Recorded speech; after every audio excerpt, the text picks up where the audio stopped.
ये आश्रम नहीं है, ये रंडी खाने पुण्यात्माओं। मैं तुम्हें आज बता रहा हूँ, ये वैश्यावर्ती के अड्डे हैं। इन्होंने बरवाड़ा आश्रम को वैश्यावर्ती का अड्डा बना दिया था। ये क्यों नहीं देते हमें गुरुजी के वो जो है बयानों की कॉपी क्यों नहीं देते? 7 साल हो गई, क्या हमारा बाप नहीं है? हम चिल्ला चिल्ला के मर गए कि हमें हमारे पिताजी के बयानों की कॉपी दो।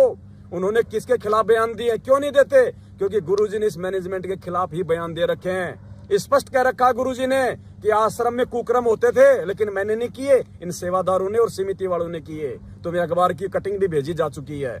अगर ये पाक साफ है तो गुरुजी के बयानों को संगत में सार्वजनिक क्यों नहीं करते? 7 साल हो गए इनको। सबसे बड़े दोषी ये हैं, आर्य समाज दोषी नहीं है। सबसे बड़ा दोषी, सबसे बड़ा आर्य समाज ये सतलोक आश्रम मैनेजमेंट हरियाणा है। उसका कुछ अंश मात्र आज ये भाई आपको बताएगा। पुण्यात्माओं, समय रहते आंख खोल लेना, वरना दुर्गति तुम्हारी भी तैयार है। परमात्मा यही देख रहा है कि क्या कर रहे हैं। इतना ज्ञान लेने के बाद में डर, भय, चापलूसी में जी रहे हैं, या मेरे सत्सेवक बच्चों के साथ मिलकर सच्चाई का प्रचार कर रहे हैं। सच भगत जी, अब देख लीजिए, इसी ये गुंडे के गंदे मुख से सुन लीजिए। रामदेव जी के यहाँ बोलता था ये, रामदेव जी के यहाँ जोधपुर में जा कर के।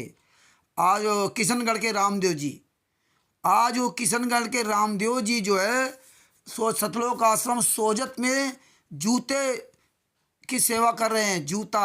जूता घर में सेवा कर रहे हैं। इस तिमिर दूत पवन ठग के जाल में फंसे थे। उनको समझा रहे थे कि इस तिमिर दूत पवन ठग के चक्कर में चुंगल मत फंसो, लेकिन खूब इसकी सेवा करते रहे। और देखो, ये तिमिर दूत पवन ठग खुलेआम झूठ बोलता है कि हमें फाइल दो, फाइल दो, फाइल नहीं देते। जब फाइल पूरी दुनिया में वायरल हो गई तो वह तिमिर दूत और तिमिर दूत के साथ संगति वाले ये गद्दार लोग किसी भी केस की बात ही नहीं करते हैं। कबीर सागर लो, फलाने लो, ढुमका लो, ज्ञान जो परमात्मा ने कहा था ना, कबीर साहब ने, को मेरा ज्ञान सुनाएगा दूसरे को जाकर के, बातें बनाएगा, वही ये सेम कर रहा है। ये तिमिर दूत पवन ठग है। और ये कह रहा है हम नहीं है, वो तो पहले ही मर गया था तिमिर दूत। और जब इसमें प्रमाण लिखा कि ये तिमिर दूत हमेशा आते और जाते रहेंगे, उस समय तो केवल नारायण दास आया था, जो आया था उसके बारे में बताया था।